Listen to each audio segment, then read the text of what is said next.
Hi hello नमस्ते, मी तुमची सगळ्यांची लाडकी सोनाली पाटील आणि माझ्याबरोबर आहे माझा हेअर ड्रेसर आणि मेकअप स्टायलिस्ट बरोबर. हो हो hair dresser makeup stylist Prathamesh आणि आम्ही फिरत आहोत कराडच्या रस्त्यावरती. ह्याला काय म्हणतात, फुटपाथवरती फिरतोय. आणि कारण आहे आम्ही एका ब्रँडचं शूट करायला आलेलो आहोत, पीच मोड म्हणून आहे. आणि आम्ही मस्त काहीतरी खाण्यासाठी चाललेलो आहोत. तर तुला काय आवडेल खायला? काय तशी भूक लागली आहे. ॲक्च्युली कराडला आलं म्हटल्यावरती नॉनव्हेज खायला आवडेल. हो, पण आज गुरुवार आहे. आज गुरुवार आहे, त्यामुळे आमचं असं झालं.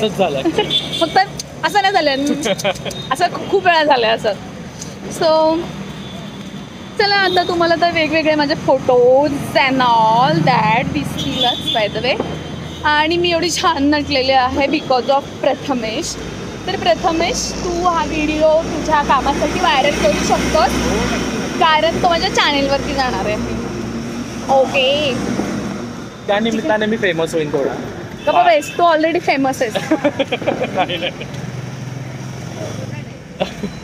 आता रस्त्यावरती कसा काढायचा ग फोटो? व्हिडिओ घ्यायचा. मॅमला फॅन भेटले त्यांचे, मी जरा त्यांना हेल्प करतो फोटो काढायची.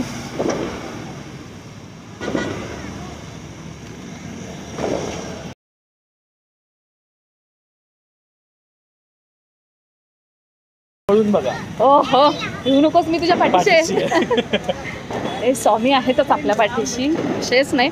आता सध्या काहीतरी पेट पूजा करूयात आणि नंतर कंटिन्यू करूयात. ओके, बाय, से बाय. तर अशा पद्धतीने आमचं मस्त छान कराडमध्ये जेवण झालेलं आहे. सागर संगीत संपूर्ण रंगीत जेवण झालेलं आहे. व्हॉट डू यू से? मस्त, म्हणजे मला तरी खूप भारी वाटलं खाऊन. त्यांना सवय आहे इकडची, सेमच थोडीफार टेस्ट आहे. सेमच? व्हॉट डू मीन सेमच? ह्याला मटण खायचं होतं. मुंबईचं असल्यामुळे मला थोडं चव वेगळी लागली, पण छान होती. काहीतरी नवीन खाऊन सी बेसिक चव असणं गरजेचं आहे की जे डाळ भात भाजी आणि भाजी एखादी. सगळे जसं श्रीखंड आवडलं. तर असं जेवण झालेलं आहे, हलकं फुलकं जेवण. माणूस जेवल्यानंतर त्याची काय ते वाणीची प्रगल्भता आणि बुद्धीची प्रगल्भता आणि शरीराची काय म्हणू त्याला, मेंटेन राहतो माणूस. मराठीत मी फार घुसत नाही. मला बिग बॉस मध्ये गेल्यासारखं वाटलं. वर्षाताईंशी बोलतो. वर्षाताईंवरनं एक किस्सा आठवला, जो की मी जेवता सांगत होते. ज्या वेळेला निकीचं डोकं खात असते का बापरे काय नसते, थोडं असं झालं की हां तुम्ही हे करते, मी ते करते, मी हे करणार, मी ते करणार. अगं तू नको करूच, नाही मी करणार. तुम्ही काय करणार आहात? मी तुझा निषेध करते.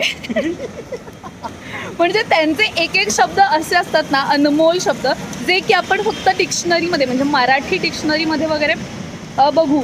जसं की अभिव्यक्त करणं, तुम्हाला व्यक्ती स्वातंत्र्य आणि अजून बरेचसे शब्द शब्द स्पष्ट बोलतात. बापरे, समोरच्याची बोलतीच बंद होते की काय बोलायचं सुचावं लागतं समोरच्या. म्हणजे आपण जर ढीगभर बोलू ना, तर त्यातले ते 2च वाक्य बोलतात, पण ते समोरच्याला एकदम शांत करतात, क्लिअरली आणि स्पष्ट बोलतात. त्या हे शिकण्यासारखं आहे त्यांच्याकडून. म्हणजे मला ऑल द टाईम, मी जसं आधी त्यांच्यासाठी स्पेशल ब्लॉग बनवलेला, त्याच्यामध्ये त्यांना सांगितलं की त्यांच्या कामाबद्दल बोलले मी डेफिनेटली. बट हां, जसं की आता एक व्यक्ती म्हणून त्या घरामध्ये गेल्यानंतर सगळ्यांना आपण दिसू. म्हणजे प्रत्येक त्या वेळेला मी जसं सांगते की कुठलीही सिरियल करायची असेल किंवा आपण फिल्म करतो, तर कुठल्या तरी कॅरेक्टर थ्रू आपण लोकांपर्यंत पोहोचतो. पण बिग बॉस इज म्हणजे ते घर असं आहे जे की तुम्ही एक व्यक्ती म्हणून कसे आहात तसेच तुम्ही रिप्रेझेंट होता तिकडे.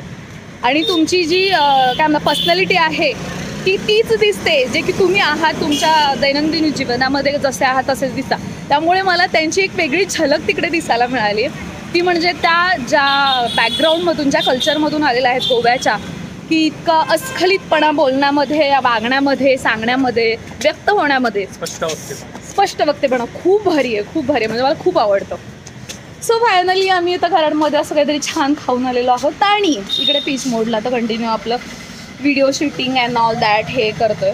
सो ती कंटिन्यू करतो आणि नंतर भेटूया. Bye. Okay, I love you.